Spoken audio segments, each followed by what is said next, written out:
Mana nampaknya? Sini lah. Hah? Boleh?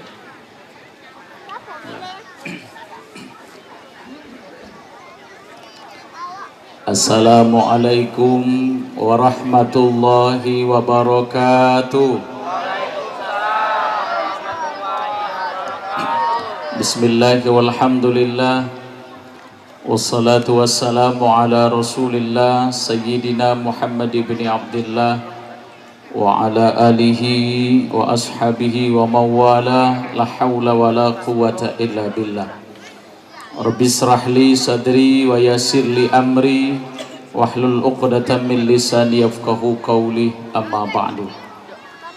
Yang sama-sama kita hormati Bapak Bupati Kabupaten Tebo, dalam kesempatan ini diwakili oleh Bapak staf ahli bidang kemasyarakatan, orang tua kami, guru kami, Bapak Dr. Andes Muhammad Isa. Mudah-mudahan beliau selalu sehat, panjang umur, amin.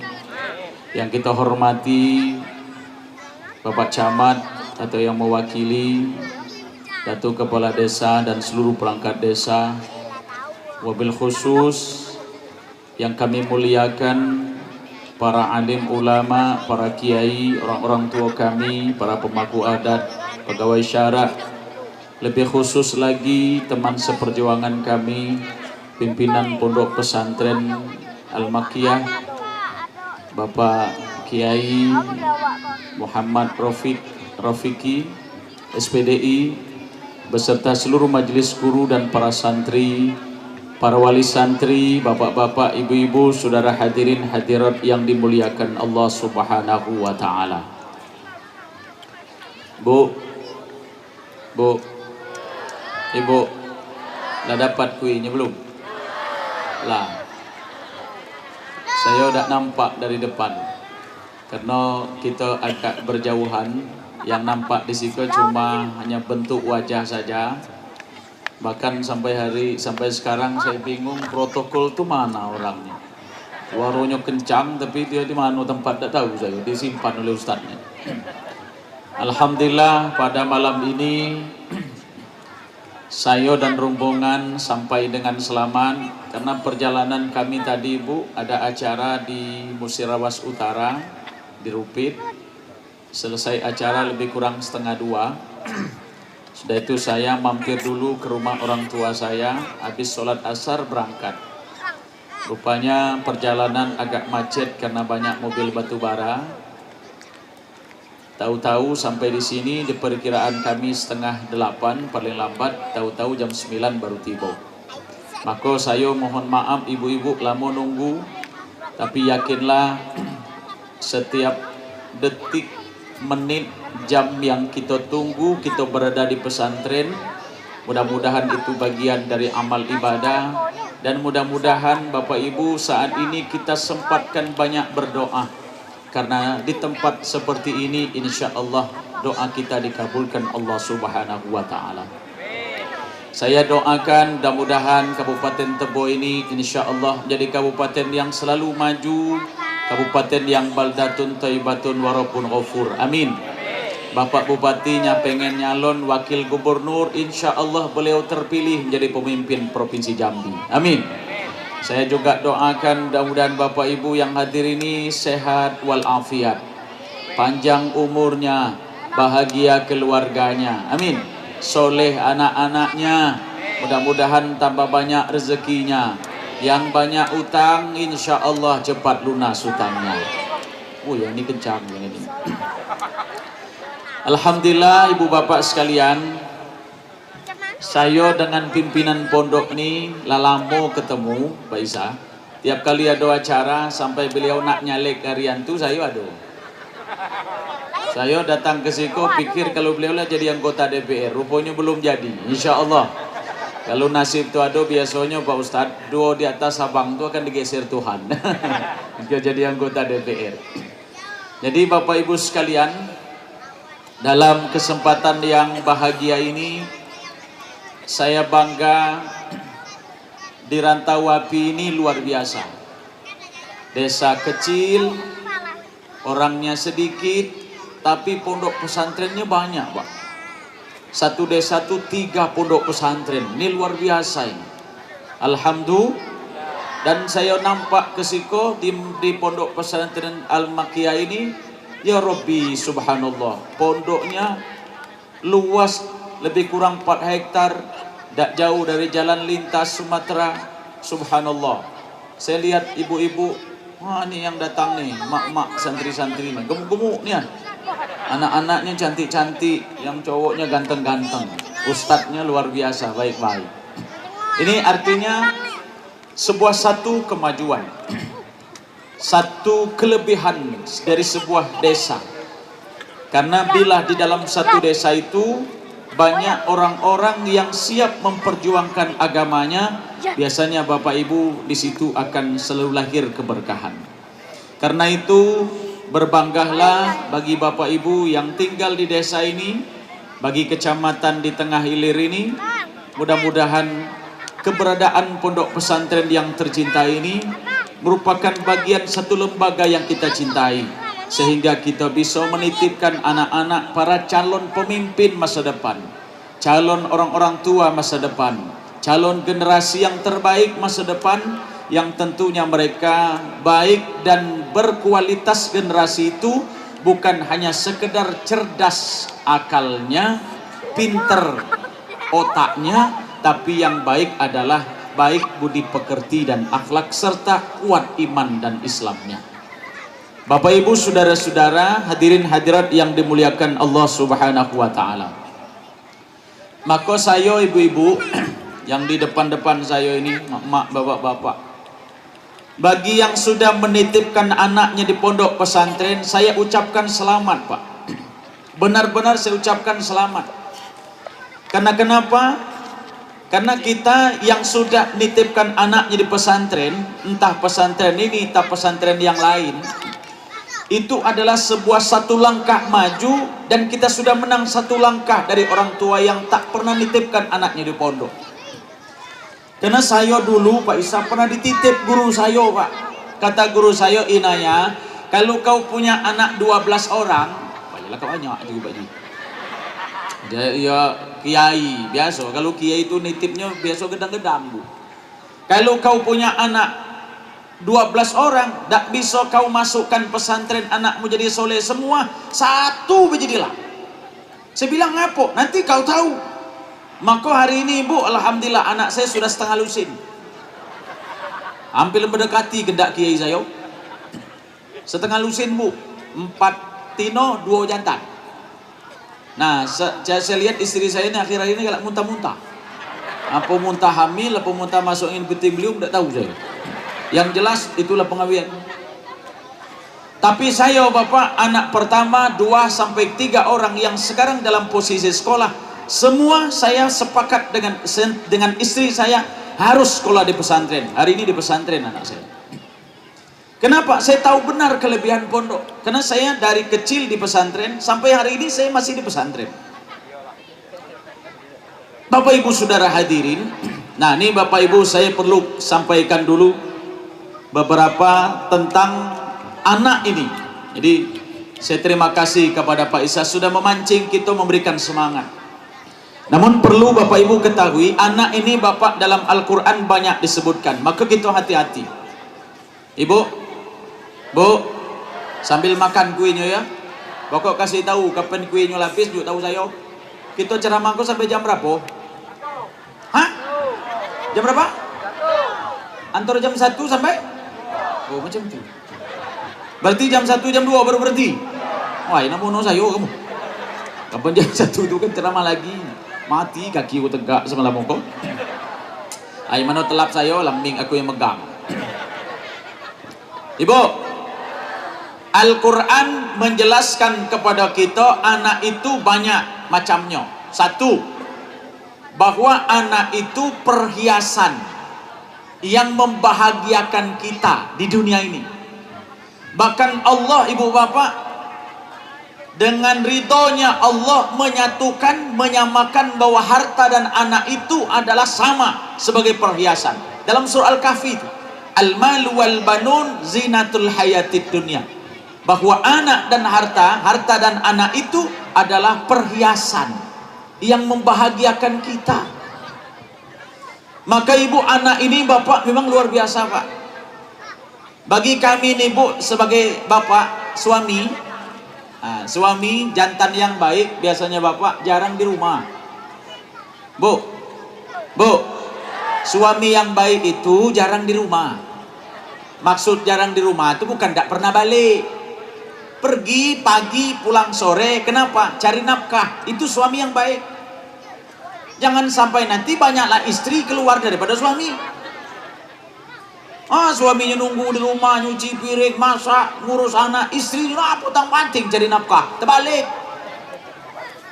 Jadi suami yang baik itu suami yang rajin keluar. Maksud keluar tuh pulang. Kenapa? Cari nafkah untuk keluarganya. Nah, kita nih bapak capek di tempat kerja, yang pegawai negeri pening mikir pengawean sampai sore tidak selesai, kepala minta laporannya selesai. Belumlah gajian, belum duit, belum ada, utang banyak. Tapi begitu balik pak, dengan pikiran ruwet, pusing, bingung, khawatir banyak.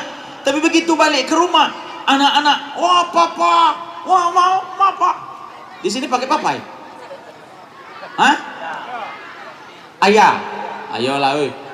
Kalau rumah jauh dari kota dosa pakai papa, malu. Kalau anak kades boleh pakai papa, enak dengar. Anak kades, enak. Kemana papa? Ke kantor. Gitu, ke kantor tidak, papa kok. Awinya motong bersawit. Kalau mak dengar, kemana papa? Motong. Tidak usah pakai papa. Ayah. Jadi kalau anak pulang, ayah, saya pak, secapek-capek saya pak, pergi hilir mudik di mobil tuh capek, tapi begitu sampai ke rumah anak berebut megang saya, hilang semua rasa capek itu. Memang yang membahagiakan kita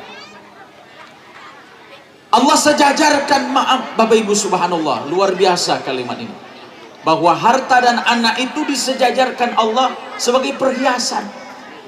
Artinya apa Bapak? Ketika ada orang yang dititipkan anak tapi tidak dititipkan harta kepadanya, tidak lengkap. Ada orang yang dititipkan harta, tak dititipkan anak, kurang lengkap. Maka harus dua-dua itu cukup. Jadi saya contohkan gini bu, ada orang yang dikasih anak banyak, tapi harta tak ada. Orang yang tak punya harta bilang, wah lemak nian kau ujian, subhanallah, walaupun harta kau dikit, tapi kau ni bahagia ni anak-anak banyak. Kata orang dulu, banyak anak banyak rezeki. Kata yang banyak anak tak punya harta, kata kawan banyak anak banyak rezeki. Kini banyak anak makan hati. Itu kata orang gini, banyak anak makan hati, baru dua benanggung itu dilentak perangainya. Nah, ketika kita bertanya dengan orang yang anak banyak tak punya harta, apa kata mereka? Oi ustaz, di pucuk dunia kau lebih enak banyak harta daripada banyak anak. Kalau kita banyak harta ustaz, orang senang galau dengan kita. Nak berdulur galau dengan gitu, ya kan Pak? Nih dengan Pak Jawhari nih, siapa dah galak berdulur? Duit banyak. Dengan Pak Isa, siapa dah galak berdulur? Aku nak berdulur dengan Pak Isa. Maka saya sebut tadi ayahanda bapak saya. Ngapa? Pejabat. Menyedak pejabat, maaf aku nak ngakunya bapak. Dia kena pejabat dia bapak, enak. Makanya gitu bapak, yang melekat dengan harta banyak, enak. Yakinlah bapak, walaupun tak sedara, galak-galau ngaku dulur. Yakin dah pak? Nah, saya contoh misal, bapak di sini orang Tawapi. Tahu-tahu bapak undangan pergi ke Betung, ke Betung Bedakah itu. Dari mana pak? Dari Tawapi. Rupanya ada bapak namanya Anu, berduit bapak Anu itu. Kawan kenal dengan bapak Anu. Anu yang mana? Ayah Anu yang bapak yang toke itu. Apa kata yang ditanya? Oh itu paman saya, oh itu. Padahal haram metelak, ada hubungan darah. Tidak ada hubungannya. Tapi karena dia harta banyak, galak-galak aku dulur. Berada bu? Kalau kita susah pak, miskin, kere, sombong lagi. Miskin, sombong. Siapa nak aku dulu? Jangankan orang lain, adik-beradik gitu, ada galak aku dulu. Siapa kok? Tak ada tahu siapa. Padahal adik-beradik, seperut keluar. Tapi karena tidak berduit, tidak ada yang nak ngaku dulu. Jadi kata yang banyak anak tak punya harta. Tapi bila kita ketemu dengan orang yang harta banyak, belum dititipi keturunan, maka saya berdoa nian, ya Allah, bapak-bapak, ibu-ibu, hati-hati nian ibu, jangan nian banyak cakap dengan orang yang tak punya anak, kita bicara tentang anak, jangan tersinggung nian dia. Kasihan, jangan. Jadi kalau kita nak cakap tentang anak, nanya anak orang, di dekat teman kita ada yang belum punya anak, jangan ngomong-ngomong anak, tersinggung berat nian mereka. Maka saya berdoa kalau ada dulur-dulur saya yang belum dititipkan seorang anak, ya Allah segerakan mereka kasih keturunan. Amin. Ya Rabbal Alamin. Kenapa Bapak? Ada orang yang banyak harta tak punya anak. Apa dia bilang, Ustadz Inayah, apa guna harta banyak sebanyak iko kalau yang nangis bukan anak saya. Ibu Raswati ini Pak Ustadz Inayah, harta banyak. Yang nangis anak orang, yang kencing berak anak orang di rumah saya. Artinya apa Bapak? Harta banyak tak punya anak, rupanya tak ada yang bisa bahagia. Nah yang bagus tu apa? Harta ada, anak ada. Ini sebagai perhiasan. Tapi hebat kami lagi, Pak Kades, kami di dusun kami itu anak tuh ada yang nyebut gini Pak, paku rumah tangga. Apa maksud anak tuh paku rumah tangga? Anak penguat rumah tangga. Banyak ibu rumah tangga yang bertahan hari ini lah sampai punya cucu bukan karena sayang cinta. Yang sayang cinta itu masih baru. Kapan lah lewat? Wassalamualaikum. Ngapa Pak? Banyak rumah tangga yang hari ini bertahan bukan karena cinta tapi karena anak. Banyak Pak. Maka orang dulu bilang anak itu paku rumah tangga. Maka hati-hati kamu. Saya kasih tahu bapak-bapak. Dalam hidup ini ada 4 macam penyesalan. Halo? Bu? Tolong dicatat. Ada 4 macam penyesalan. 1. Ada orang yang nyesal sehari. Siapa yang nyesal sehari? Gara-gara tadi nak nyukseskan acara di pesantren gua ada yang tak motong karet. Wali santri datang ke siko. Gara-gara ke siko tak manen sawit. Wah, coba mana kau motong hujan ni dah setang hujan, 2 kali kena hujan terus. Gara-gara kesiko dia tidak motong. Ay sudahlah Pak, wajib ikhlaskanlah hari itu. Besok motonglah balik acara iko. Nyesalnya cuma sehari. Yang kedua nyesal setahun, tak buka sawah, tak bau mo. Tahu bau mo? Orang dapat padi dia tak buka umonya. Wah nyesalnya aku tak bau mo tahun ko. Padi banyak, orang hasil aku tak bau mo nyesalnya. Ah cuma setahun Pak. Tahun depan bau mo tak nyesal lagi. Pasangan hidup. Nak yang ko yang macet. Nak cakaya nak labanya. Dak cakaya makan nanti. Ujung-ujung apa? Ayolah bang betat lagi tau. Kau nanya kita tiku lah julah, kau mati duluan ku tanam. Mana ku mati kau nana awak. Akhirnya apa Bapak? Hidup dingin-dingin saya. Itulah kata Pak Isa, kapan tidur sikung ada puluh, sikung ada pilir. Kapan tegur, dosa dekat. Nanti apa ya? Ada yang tidur kamar belakang, ada yang tidur kamar depan. Kapan makan bang? Ngopi bang? Tidur bang? Macam itu dingin. Ngapa Bapak? Habis. Tinggal ngurus sampai siapa yang duluan mati. Jadi orang yang nyesal seumur hidup tuh Pak, yang salah milih pasangan hidup. Yang herannya nyesal lah ke ujung. Kadang kapan sampai bertengkar, aku bang nyesal nian kawin dengan kau. Kalau aku ngambil mantanku dulu jadi ibu kades, gua riko setan kau. No, kata suaminya kau muka kawin lalu. Aku juga nyesal kawin dengan kau setan. Kalau aku tahu nasib semalam kau ngambil itu laju ribut. Tapi banyak ibu orang yang tak jadi cerai Pak, tak jadi ribut gara-gara anak. Maka anak kau paku rumah tangga. Ibu, Bu, ada satu di dusun, di tempat saya, bukan di Ratawapi, di Ratau lain. Jadi ada nih Pak, punya anak 3, anaknya 3 Pak. Rupo selama anak 3, kau lelama bertahan rumah tangga, kau rupo istrinya tak tahan lagi, ibu nak cerai. Anak 3. Pas semalam sudah tengkar tuh, kata istrinya, bang, aku caknya tak telap lagi ngurus rumah tangga aku. Abang lah macam tu nian. Seharusnya semakin tua, abang berdekat pensiun semakin toat. Tapi abangku semakin kaji, bang. Sakitnya nanti saya bang. Sudah bang, kita cerai lah. Kata suami, kan nak cerainya? Iya, aku nak cerai dan bang. Aku lama yang nunggu kata aku. Kata suami, baik, aku nak nian. Terjadilah perceraian. Melaporlah ke pengadilan. Harto gono gini lah berbagi ibu kebun sawit untuk calon mantan istrinya. Rumah untuk calon mantan istrinya, kebun sawit untuk calon mantan suami. Lalu bagi harto. Kalau dia tetap dua. Nah, ketika harta berbagi, anak lu berbagi. Magi anak dulu, ada 3. Tak mungkin 1,5 orang. Yang dapat 2, tak enak yang dapat 1, yang dapat 1 lah kelemak yang 2. Akhirnya bingung mau cara magi anak kok. Menpat enak 2 orang. Ini 3. Kata calon mantan istrinya, bang, kita macam kowe cara magi anak, kita adakan pemilihan. Silakanlah abang nak kampanye apapun. Kalau anak nurut kamu galau lajulah, tapi kalau anak nak ikut aku galau jangan sakit hati. Sebab itu tergantung dengan nasib kita dan keberuntungan kita. Kata suaminya, baik, aku ada cari. Begitu bapak, begitu ngomong sama anaknya balik. Yang kelas 1 SD, kita umur 7 tahun, balik sekolah jantan. Assalamualaikum. Salam. Sini. Apa pak? Sila. Kata anak bapaknya, ini nak, kau kan lah tahu bapak sama mak nak cerai. Iyo pak, aku ni sebenarnya sedih nian bapak. Apa bapak aku nak cerai mak? Tak nak, bapak aku tak tahan lagi ngurus kau, sudahlah. Macam kau baik. Kau nak ikut siapa? Nak ikut mak, ikut bapak. Kalau menurut bapak, kata bapaknya, kau ikut saya baik. Saya mak galak ngasih duit jajan berapa? 3.000 bapak. Pelit. Kalau bapak nanti kasih uang 10.000. Tapi ikut saya. Tamat SD, nanti besok kelas 2 saya berikan kamu sepeda. Tapi syarat ikut bapak. Jangan ikut mak. Apa kata anaknya, Bu? Maknya dah ngomong.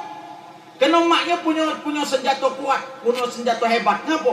Anaknya paling dekat dengan maknya. Biasa kan anak itu paling dekat dengan mak daripada bapak. Apa kata anak yang kecil sekali? Minta maaf bapak, aku lebih baik ikut mak daripada ikut bapak. Ngapa kau dah kali ikut bapak? Mak memang ngasih duit 3.000, cuman per hari. Bapak 10.000 sebulan sekali. Kenapa ikut mak? Sudah tuh kalau bapak marah, bapak nendang-nendang. Kalau mak paling-paling mulutnya baik. Sudah tuh mak sayang dengan kami. Sudahlah bapak pergilah, aku nak ikut mak baik. Apa kata istrinya? 1-0. Ngomong macam itu aja. Wih, tambah sakit hati jantan. Kau mati loh. Kau tunggu anak nomor 2 kembali. Anak nomor 2 SMP jantan pula. Assalamualaikum. Nak cakap, kau tahu kan bapak nak cerai dengan mak. Yo, bapak lah tahu cerita mak belum jadi. Jadi macam mana? Kau nak ikut bapak, aku nak ikut mama. Aida bapak, aku nak ikut mama tu lah. Kenapa? Karena adik ikut mama. Lah sudahlah ikut papa, nanti tamat SMP papa belikan kamu motor. Kontan dibeli, kecil urusan motor. Kau jalan kaki terus naik ojek. Nanti tamat SMP, pas SMA saya belikan motor. Apa kata anaknya? Tidak bapak, aku lebih baik ikut mama daripada ikut papa. Istrinya ngata 2-0. Tu baik cuma ngomong.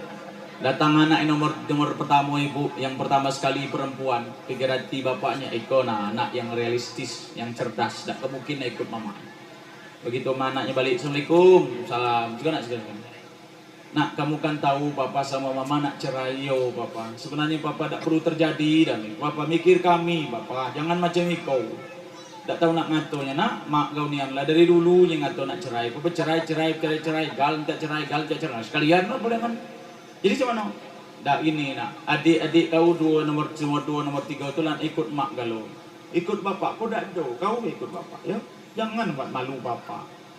Kau baik ikut mama. Itu adik sama yang adik-adik itu ikut mama. Jadi kita biarlah mama saya satu, yang penting kau ikut saya. Apa kata anak yang tua sekali itu, Bu? Tambah hebat jawaban. Oh papa, kalau papa keluar dari rumah 2-3 hari lagi, insya Allah papa sudah ada mama baru.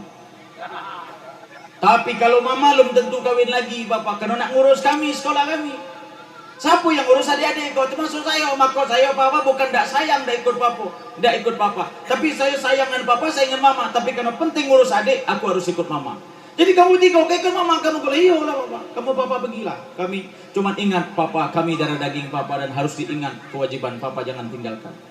Oh sambil melangkah kaki ibu sedih hati, anak tiga-tiga dah doyan nak ikut.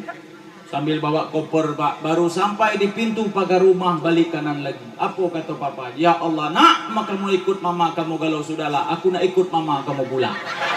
Urung cerai. Maka kata orang tua, anak tu paku rumah tangga. Ngapa ibu penguat? Alhamdulillah. Nah, ikut mesti kita syukuri. yang oleh Allah kepada kita titipkan anak dan keturunan, mesti kita syukuri. Bayangkan Bapak, disejajarkan kita dengan harta anak ini. Namun pada ayat yang lain, kalau anak iko salah asuh, anak iko kita salah arah, anak ini salah kita beri pendidikan, maka boleh jadi yang tadinya sebagai perhiasan, yang tadinya sebagai penyejuk jiwa, yang tadinya sebagai membahagiakan kita, akan berbalik menjadi musuh besar kita. Nah, iko yang bahaya, yang parah itu yang iko yang takut. Allah jelas ngomong, Pak. Ya ayyuhalladzina amanu inna min azwajikum wa auladikum aduwwul lakum fahzaruhum. Hai orang-orang yang beriman, sesungguhnya istri dan anakmu adalah musuh bagi kamu, hati-hatilah kamu terhadap mereka. Di ayat 1 anak sebagai perhiasan, di ayat yang lain kalau kita salah asuh, salah arah, salah didik, anak bisa jadi musuh kita. Nah, ibu-ibu, bapak-bapak, kalau kita bermusuh dengan anak, siap-siap menderita lahir batin. Lebih baik bermusuh dengan orang daripada dengan anak. Bermusuh dengan kawan sekantor gampang, pindah kantor selesai. Misal kita begawi di staf ahli, sama Pak Isa, anak buah Pak Isa, sekantor, kepala kita elok, baik dengan bawahannya. Tapi ada yang sekantor itu tidak sebaik Pak, gara-gara rezeki. Kita ribut dengan kawan sekantor, gampang Pak. Ngada Pak Isa, Pak, aku udah telak di sekantor, kau mati ya. Aku sejam masuk setahun di situ. Ngapa kata Pak Isa? Aku udah telak ini, nah, kawan sekantor ini. Sudah kalau macam itu, pindah, ngadap bupati, selesai. Tadinya di staf ahli, pindah ke Kesra, selesai. Kita bermusuh dengan tetangga. Bagaimana cara ibu ngadapi tetangga yang bermusuhan dengan kita? Pertama, hadapi dengan cara baik. Kalau dia benci dengan kita, kita sayang dengan dia. Coba dibalik. Musim duku, kasih duku. Musim durian, kasih durian yang gedangnya, yang buah paling gedang. Apa bahasa di siko? Kalau kami itu Bu, dalam satu batang itu kan ada buah yang paling gedang tuh. Bahasa dusun kami itu buahnya buah periuknya nih. Aduh, kasih. Masih tak juga berubah. Agak simbalik menji misal mermut pula. Masih tak juga berubah. Atuh karwe, mama nak cernokan, jual rumah, pindah ke tempat lain, selesai Pak. Tapi kalau kita bermusuh dengan anak, mana cerita? Apalagi anak cuma satu bermusuh, wassalam. Kita itulah yang nanggung. Nak diusir anak sebatang karo kola, darah daging sekok ni lah, dapatnya berobat pula. Dapat berobat, nakal pula setan. Jadi musuh wong tua, bingung dah Pak. Nak diusir sebatang kara, dak diusir makan hati. Mana kira-kira? Ay kata bapak, ini anak walaupun sikok-sikok setan kurang aja, keluar ke rumah. Kata anak, kata maknya, jangan Pak, anak kita sikok lah, mati. Kita tulang ngalah Pak. Akhirnya kapan wong tua ngalah, biasanya kapan ngalah dengan perangai anak, kita tersiksa Pak. Diusir anak sholat, gak diusir, kita nanggung. Akhirnya apa? Kita bertahan, makan nanti sendiri. Maka bila ada orang tua yang anaknya ibu menjadi musuhnya, biasanya jarang panjang umur. Ngapa? Sering sakit, ngetan hati. Kalau bermusuh dengan orang gampang Pak. Tapi kalau bermusuh dengan anak, ini yang diwanti-wanti oleh Allah Subhanahu wa Ta'ala. Jangan sampai anak jadi musuh gitu. Bagaimana supaya anak jangan jadi musuh? Nah, itu baru kita buat elo-elo. Caranya dibuat cara elo-elo. Karena anak kok amanah, anak ini titipan Allah, walaupun dia sebagai perhiasan, tapi kalau kita salah asuh, anak ini akan jadi terbalik dari keinginan, jadi musuh besar kita. Na'udzubillahi min. Apa salah satunya Bapak Ibu supaya anak jangan jadi musuh kita? Dari mulai awal, pas mulai dari pernikahan. Nah, ini para santri-santri. Kami di pondok kami, Pak Ustadz, anak-anak kelas 3 SMA Bapak, di pondok tempat kami itu ada 1 minggu khusus bimbingan rumah tangga. Jadi mak mano cari jodoh yang baik, bagaimana menjadi suami yang baik, bagaimana menjadi istri yang baik, bagaimana menjadi menantu yang baik. bagaimana menjadi bertetangga yang baik, bagaimana jadi warga negara yang baik. Kami ajari seminggu itu khusus bimbingan untuk berumah tangga. Dikasih tahu. Malah kami kadang-kadang nganjur, kalau memang kamu ada sekelas ini cocok berjodohan, kuliah dulu baru nikah. Banyak santri kami yang nikah sama santri habis kuliah. Nggak bapak, dari awal ini mulai ibu hati-hati. Kalau kepengen cucunya soleh, cucunya baik, cari mantu jangan karena harta baik. Ini kalau datang ke rumah, anak itu calon mantu yang datang ke rumah, misalnya bawa mobil elok, potongannya elok, gagah, wah nak hati-hati jangan dibuang, nak elok menantu. Kok ngapa dia ada mobilnya Fortune, wah balak. Anak kita di Fortune-nya pula setelah itu. Tapi yang terbagus bagaimana? Kalau kita kepengen generasi-generasi kita ini berkualitas, pertama yang tak boleh ditinggalkan adalah bagaimana kualitas agamanya. Dan itu sebuah satu kepastian yang Allah jamin. Kalau semua kita bermula dari agama, biasanya selamat. Kita bimbing anak kita dengan agama, selamat.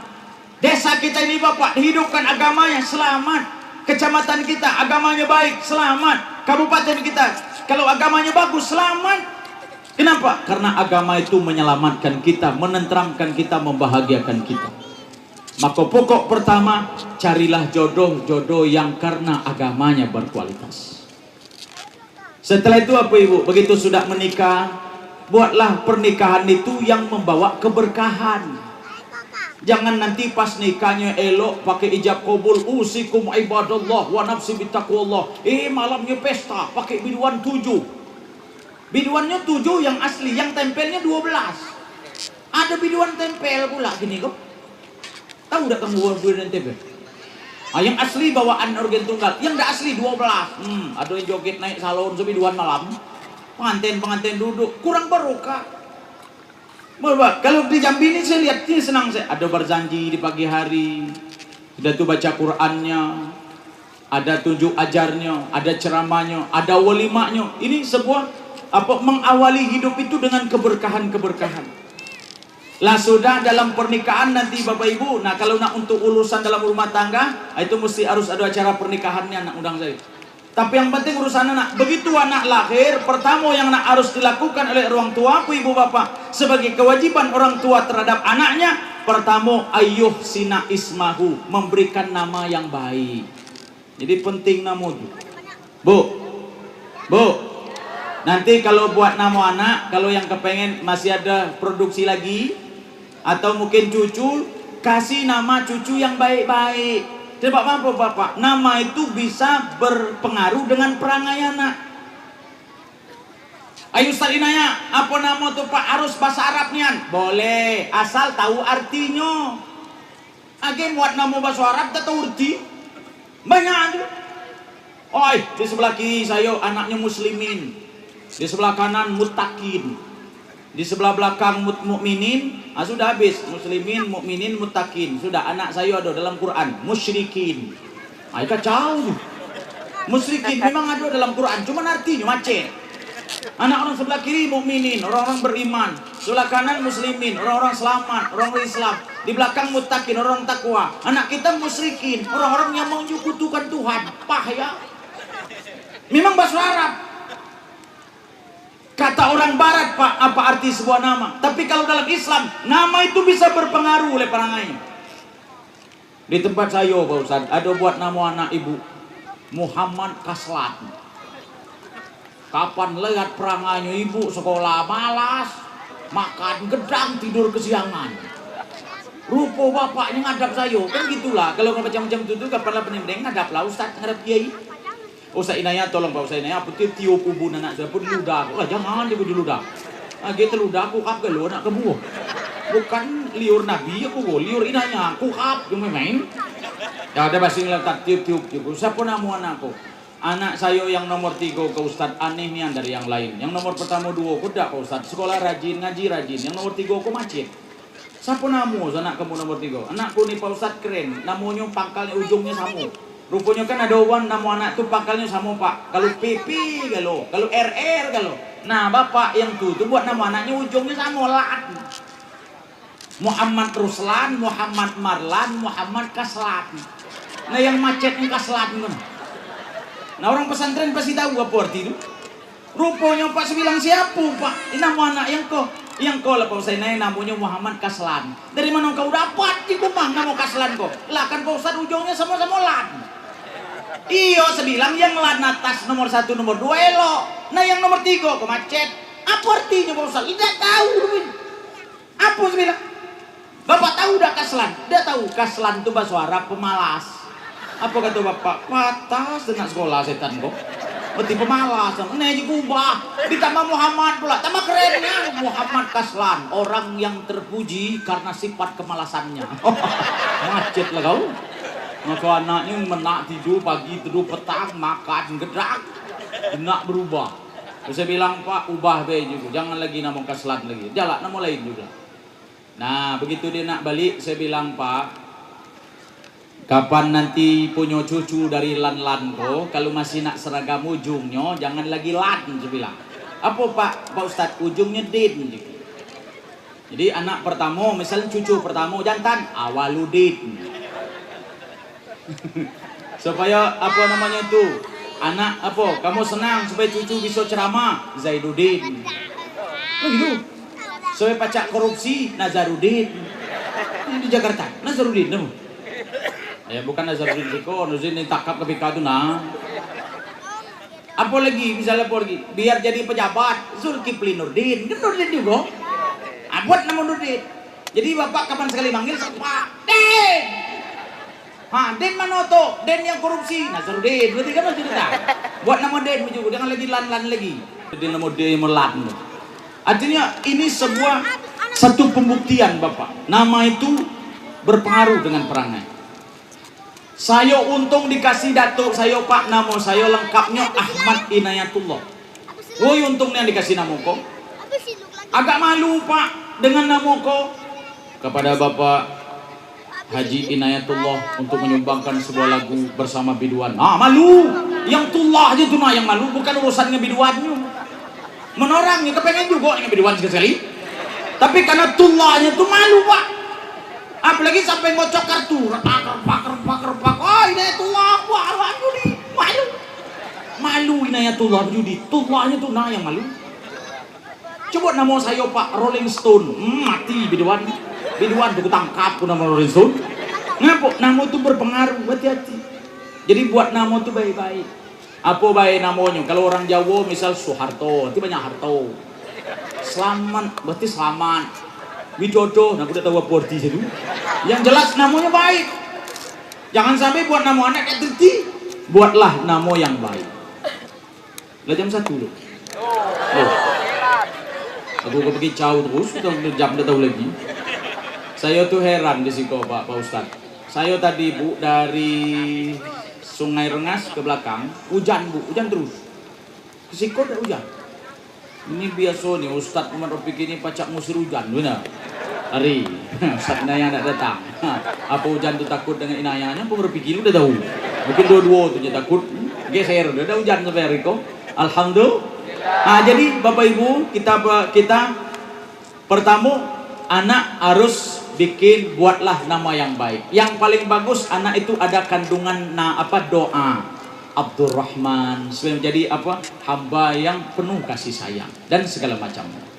Bapak Ibu saudara hadirin hadirat yang dirahmati Allah, itu yang pertama.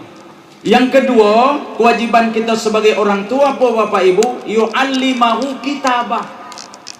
Jadi dalam kalimat bahasa ini Allah tuliskan dalam bentuk kalimatnya nakiroh. Kalau dalam istilah nausroh ngapa Bapak? Kan dia umum. Jadi anak kita itu Ibu tidak melulu harus diberi pendidikan agama saja.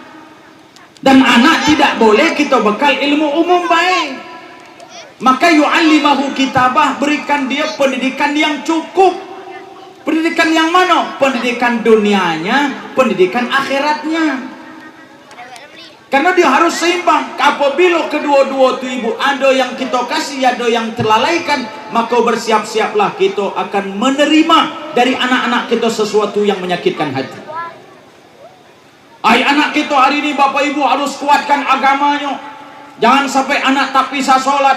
Jangan sampai anak tak bisa ngaji, jangan sampai anak tak bisa tak ada tata krama, akhlak baik, harus bagus. Tapi kalau anak kita dunianya tidak memiliki, maka mereka akan ketinggalan dunia ini. Maka yang paling baik apa Bapak? Maka satu lembaga pondok pesantren tidak boleh dua hal ini tinggal. Pendidikan dunianya harus ada, pendidikan agamanya harus lengkap. Dunia 100%, agama 100%. Dan alhamdulillah lembaga satu-satunya di negeri kita tercinta Indonesia ini yang dua-dua itu lengkap hanya di lembaga pendidikan pondok pesantren. Alhamdulillah.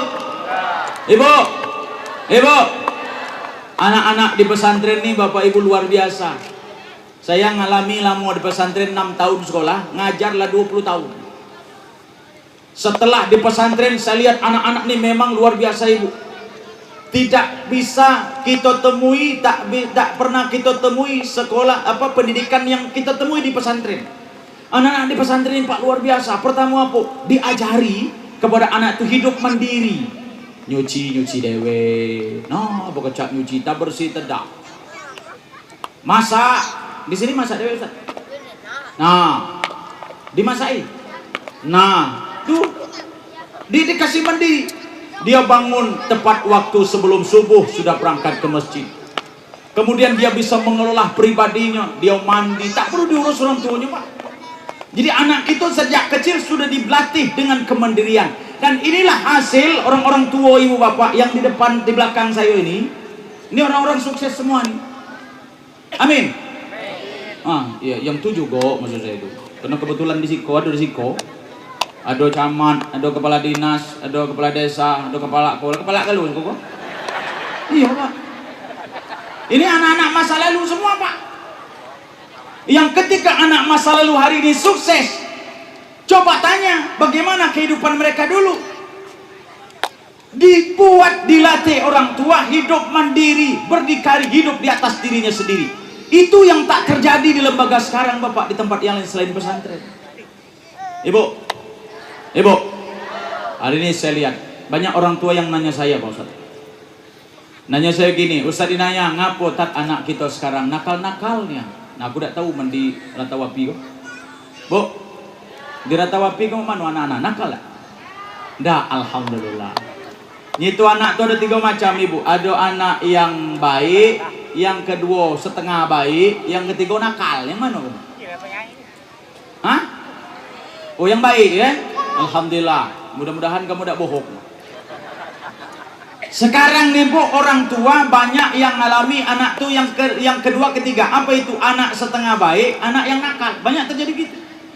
Dan orang tua sekarang tuh banyak yang heran tuh begini. Ada yang ngata gini, Ustadz Inaya, kami tuh heran Pak Ustadz, anak sekarang tuh kan tidak pantas nakal-nakal. Nah ini mana santri-santri saya? Para santri mana? Ini ya. Yang jantan ini mana? Di belakang. Oh, para santri saya bilang sering ngomong begini Pak Ustadz dengan santri saya. Nah, nih yang ini. Kamu mesti banyak sujud syukur setiap kali sudah sholat. Kenapa Pak Ustadz? Karena kamu dilahirkan oleh Allah pada zaman hari ini di mana orang tuamu baik-baik semua. Orang tua kini alangkah baik-baik Ibu, subhanallah, salut saya.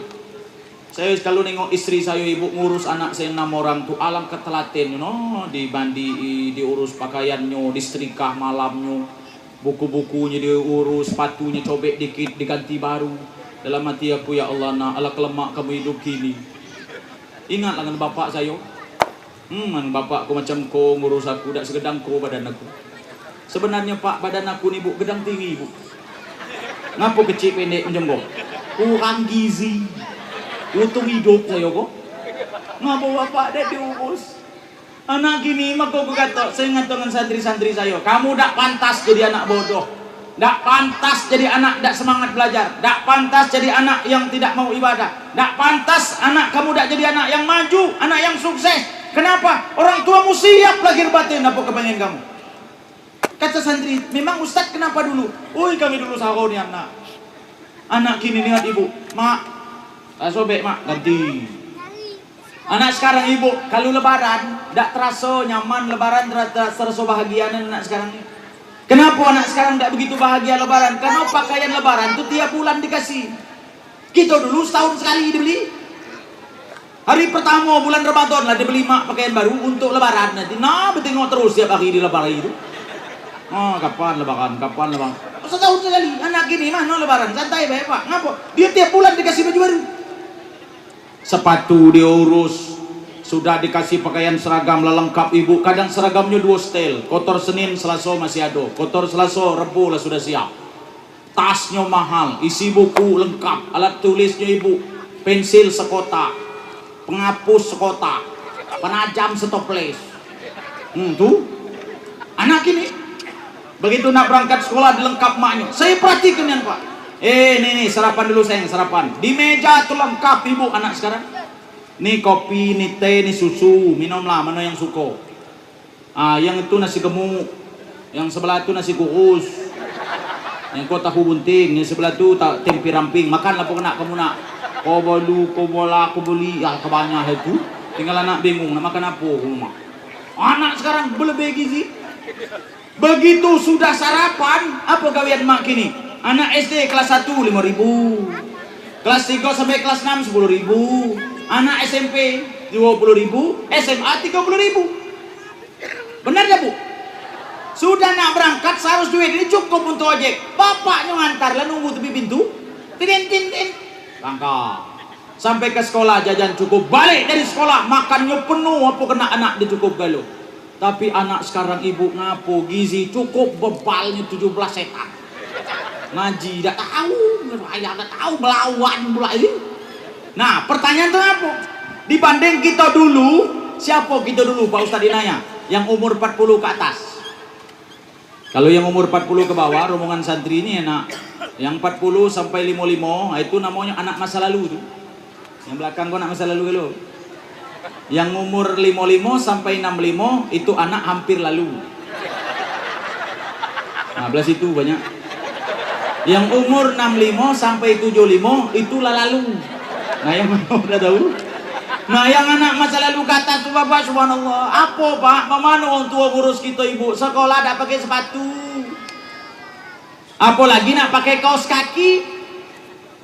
Men kaki saya kebu mekilat dari atas ke bawah. Ngapa mekilat? Minyak goreng. Sebab ngapa udah dimakan nyamuk dengan agas. Kena sekolah dulu di hutan. Tak pakai sepatu, jalan becek, rusak. Apa tas gitu? Pakai asoy. Alah kagak jamong tua, minum asoy. Maka tiap hari ya soy ditukar. Ngapa ibu bolong diletak pensil lah pendek. Buku cuma 1 warna biru, ingat nian aku. Pensil buku lah pendek nian, lah hilang penghapus. Kata mak aku mana penghapus dak do koha karet gelang warna oranye gua ambil itu pensil dulu penghapus. Ngapus. Bertiup-tiup sambil ngapus. Allah kesaku ya Allah. Pergi sekolah pakai sarapan dak gitu Pak. Dak dijuk mak sarapan kosong meja. Ngokok. Uang jajan dak dikasih. Awas ibu, air sumur sekolah ada minum. Betengah kepala masuk ember. Lalu go haram sakit perut. Sudah tuh jauh jalan raw. Balik dari sekolah biasa Pak lah tahu di rumah tidak do yang dimakan. Nah sambil perjalanan kena sekolah di hutan apa yang bertemu di pinggir jalan tuh yang tumut asal tak mabuk dimakan. Maka sampai ke rumah mulut biru galau. Mulut biru makan gua kerugu. Makan gua ukam, tu ada ukam kamu. Coklat galau sebaju gua. Itulah mainan makanan gitu. Paling-paling sore-sore di rumah makan gadung. Mana nak bergizi ya itu? Maka badan gua kecil, gadung. 3 ulang buku mabuk gadung. Untung tak mati ke mabuk. Tapi bapak yang saya heran ke ibu, makan gadung sarapan ni dak sekolah dak lengkap fasilitasnya. Tapi otaknya dulu cerdas-cerdas Pak. Dengan wong tua baik-baik nian. Kita kalau lewat depan wong tua dulu no patah pinggang. Kapan lain mati gitu direntaknya. No. Ala kesopan anak dulu. Tadi kota, tadi desa. Tahu wong terpandang, tidak terpandang, anaknya durus baik-baik. No, dulu. Kapan ada tamu mak dulu? Pernah kita duduk dekat mak, tidak berani Pak. Bakode mak. Kapan ngutar tuh mati, yang main-main. Tidak berani. Kita ribut-ribut. Kata mak, masih Hati-hati, aku ngerti nian kapan mak aku ngatur tu. Dem, dasar bunyi mana hidup. Balik tamu tu pak, nanggung gitu digigit-gigit kaki. Aku mati, kalau macam kau lagi ada tamu macam tu, tak berani. Maku anak dulu sopan-sopan ya. Bu, orang tua dulu kenapa sukses membimbing anak? Pertama di rumah dibimbing baik-baik dengan agama. Yang kedua, tua desa didengar katanya. Petua-petua tua itu didengar. Yang ketiga, orang tua dengan guru sepakat didik anaknya sama tujuannya. Jadi kalau dulu bapak ada anak dipukul guru, melapor dengan wong tua karena dipukul dengan rotan 3 kali, melapor dengan bapak dapat 3 rotan lagi, mati melapor zaman dulu.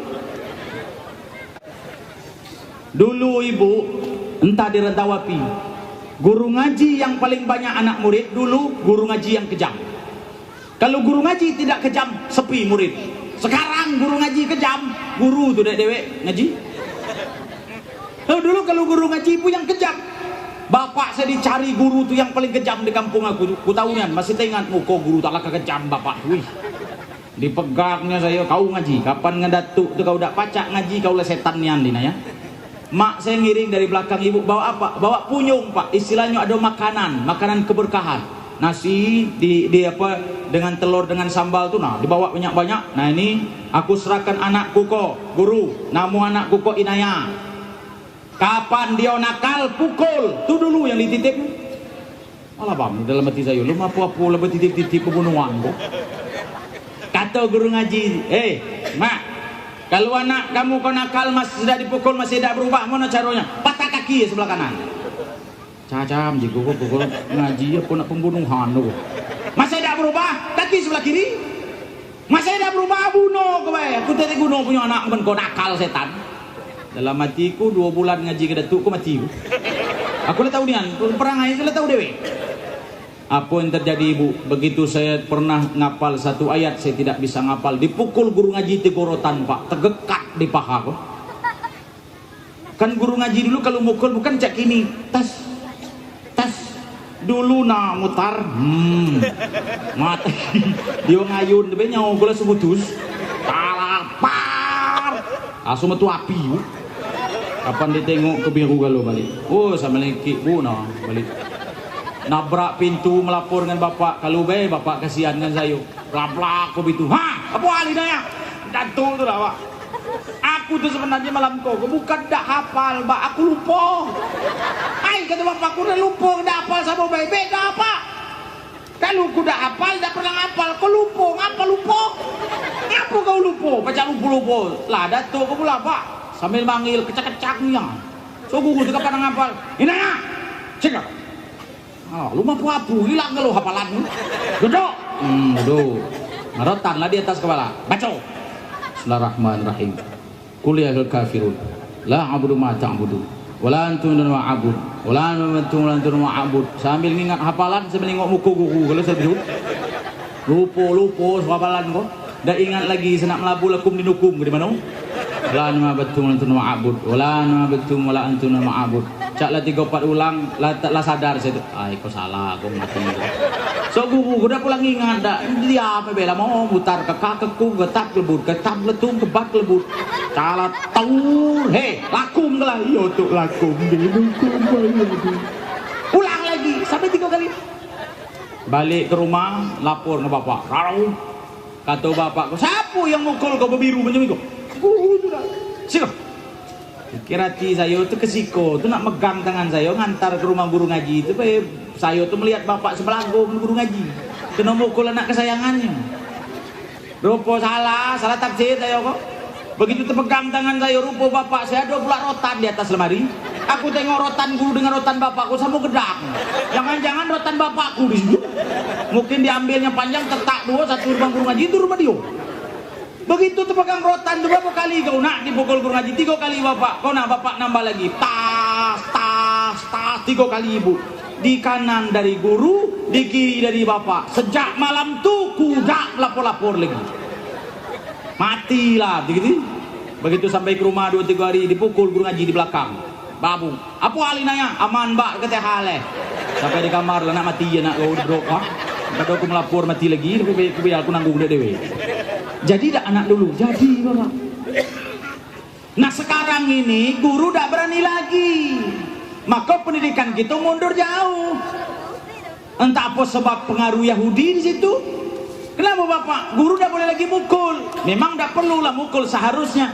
Tapi ketika guru memukul dalam hal mendidik, sekedar nyewer telingonya, ngantarkan dia sekedar apa nyewer rambut di atas kupingnya itu sakit sambil nangis, dilapor dengan wong tua, alasan ngantor polisi apa pak? Ham him hum. Nah itulah masuk kantor polisi guru. Apabila guru sudah satu jadi contoh masuk kantor polisi, berarti guru-guru lain jadi apa ibu? Jadi takut, tak mau lagi nih di anak-anak orang. Akhirnya apa? Hanya sekedar bertransferkan ilmu baik, ngajar baik, tapi urusan pendidikannya tidak diperhatikan. Disinilah mundurnya pendidikan di negeri kita. Na'udzubillahi min. Ini bapak yang harus perlu kita galakkan ini. Metode-metode orang tua kita dulu perlu kita cari, kita gali lagi dan kita praktekkan. Agar kenapa? Anak-anak kita bisa berprestasi. Maka bapak ibu, saya dari awal katakan, berbahagialah bagi bapak ibu yang nitipkan anaknya di pondok pesantren. Karena kita kok di pondok ini bapak bukan sekedar otaknya diisi dengan ilmu, tapi hatinya dibimbing dengan iman, tubuhnya dilatih dengan ibadah. Jadi kecerdasannya diurus, imannya diurus, emosinya dilatih. Ketika hal tiga ini bapak ibu sekalian dilatih dengan baik, maka inilah satu kesatuan yang bisa melahirkan generasi-generasi terbaik. Dan yang tak kalah penting, bahagia kita ibu nitip anak di pesantren, nitip anak di sekolah agama ni apa? Yang pacak nolong kita nanti mati. Kalau kata Pak Isa tadi, kalau harta banyak titipkan di pesantren dengan anak yatim. Agar kenapa? Harta yang kita miliki itu pacak nolong kita. Tapi apa? Anak juga bisa bapak. Jadi anak kita itu jangan hanya batas dunia, tapi miliki anak kita itu seluruhnya, dunia sampai akhirat. Ibu, nah bapak ibu mesti berbangga dengan pondok pesantren ini. Punya ketua yayasan yang dermawan, yang sudah menyiapkan hartanya sampai 4 hektar ini diwakafkan. Ya Allah subhanallah, mudah-mudahan yang diniatkan wakaf itu, mudah-mudahan Allah akan melapangkan kuburan keluarganya, amin ya rabbal alamin. Juga kita bangga dengan Ustadz pimpinan kita ini, Pak Ahmad Rafiqi. Beliau orang Jambi seberang ibu, istrinya orang Padang, saya tanya lagi. Tapi beliau dengan ikhlas mengabdikan diri dan hartanya serta keluarganya di sini. Artinya kita banyak ucapkan terima kasih kepada beliau atas dedikasi, semangat beliau, perjuangan beliau untuk didik anak-anak kita. Mudah-mudahan semua kebaikan beliau dinilai Allah sebagai amal jariah, dinilai Allah sebagai ilmu yang bermanfaat, dan mudah-mudahan pondok ini saya doakan semakin hari semakin tahun akan semakin maju, dan mudah-mudahan akan selalu ada perhatian baik itu bagi masyarakat sekitar, lebih-lebih pemerintah daerah Kabupaten Tebo atau Provinsi Jambi, insya-Allah, amin ya rabbal alamin. Terima kasih Pak Ustadz. Kami ucapkan selamat atas semua apa yang sudah dilakukan acara hari ini. Ibu-ibu, bapak-bapak, saudara hadirin, bagi yang sudah punya Facebook, anak-anak atau anak-anak muda yang punya Facebook, bapak-bapak, mungkin bapak ibu melihat ada semacam trendy hari ini di Kabupaten Musirawas Utara, Pak Isa. Saya mohon doa ibu-ibu, bapak-bapak semua yang hadir. Jadi bapak ibu sekalian, saya pun nak nyalon wakil bupati Musirawas Utara. Kira-kira setuju tak kamu di sini? Nah, kalau pacak kamu ngundang saya, udah ada lagi Ustadz Inayatullah, wakil bupati Musirawas Utara. Oh, alam kekuren. Aku nak mancing satu pilih, nah jangan sampai tak nyalon lagi tahun lagi ini deh. Artinya apa bapak? Kalau di pemerintahan ada kiai masuk, anggota DPR banyak kiai. Kalau ada perubahan ini, setidaknya daerah. Oleh karena itu mohon doa supaya perjuangan saya ini lancar, perjuangan kami ini mulus, dan mudah-mudahan kami dititipkan Allah amanah bersama Bapak Haji Depi Suartoni untuk memimpin Kabupaten Musirawas Utara 5 tahun yang akan datang. Mohon izin Bu ya, mohon doa. Lagi ada ngatuk saya nanya, kalau lah jadi pacak tak diundang lagi? Oh, tak lancar, dah faham Bu. Masih bisa Bapak, karena ini dunia saya tidak bisa saya tinggalkan. Terima kasih banyak. Mudah-mudahan bermanfaat. Wabillahi taufiq wal hidayah. Wassalamualaikum warahmatullahi wabarakatuh.